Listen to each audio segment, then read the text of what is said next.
अगले साल 8वां वेतन आयोग लागू हो सकता है। केंद्र सरकार 1 जनवरी 2026 तक सरकारी कर्मियों और पेंशन भोगियों के लिए 8वां वेतन आयोग लागू करने की उम्मीद कर रही है।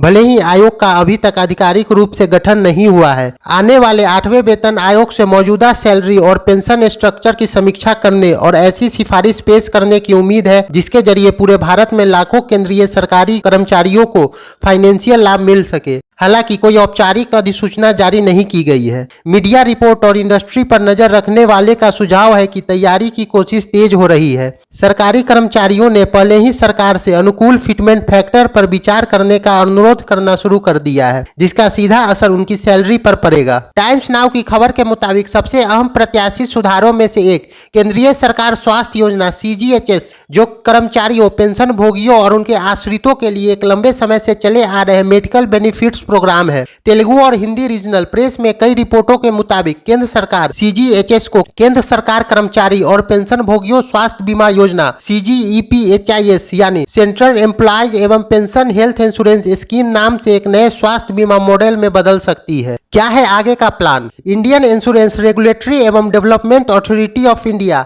IRDAI से CGEPHIS को लागू करने का अहम भूमिका निभाने की उम्मीद है, जिसे चुनिंदा IRDAI लाइसेंस प्राप्त बीमा कंपनियों के जरिए प्रशासित किया जा सकता है। जबकि CGHS दशकों से डिफॉल्ट स्वास्थ्य कवरेज रहा है। 5वें, 6वें और 7वें वेतन आयोग द्वारा लगातार इसकी सिफारिश की गई। प्रस्तावित CGEPHIS प्राइवेट हॉस्पिटलों में भी व्यापक और संभावित रूप से कैशलेस कवरेज देने को कहा जाता है। यहाँ समझे पूरा इतिहास। 6वें वेतन आयोग की शुरू में नए कर्मचारियों और अनिवार्य रूप से बीमा मॉडल की तहत शामिल करने की सिफारिश की गई थी।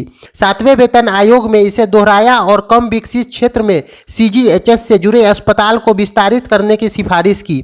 8वें वेतन आयोग औपचारिक रूप से पूर्ण बीमा आधारित स्कीम का सुझाव देने वाला पहला आयोग हो सकता है, क्योंकि इसे विकसित करने में सरकार का प्रशासनिक बोझ कम होगा और कर्मचारियों तक अधिक सुविधा पहुंचेगी। सुचारू एनरोलमेंट और क्लेम को प्रोसेस में सुनिश्चित करने के लिए सभी प्रकार के विनियामक ढांचे पर विचार किया जा रहा है। अभी तक स्वास्थ्य मंत्रालय या कार्मिक एवं प्रशासनिक विभाग द्वारा CGEPHIS पर कोई आधिकारिक पुष्टि नहीं की गई है।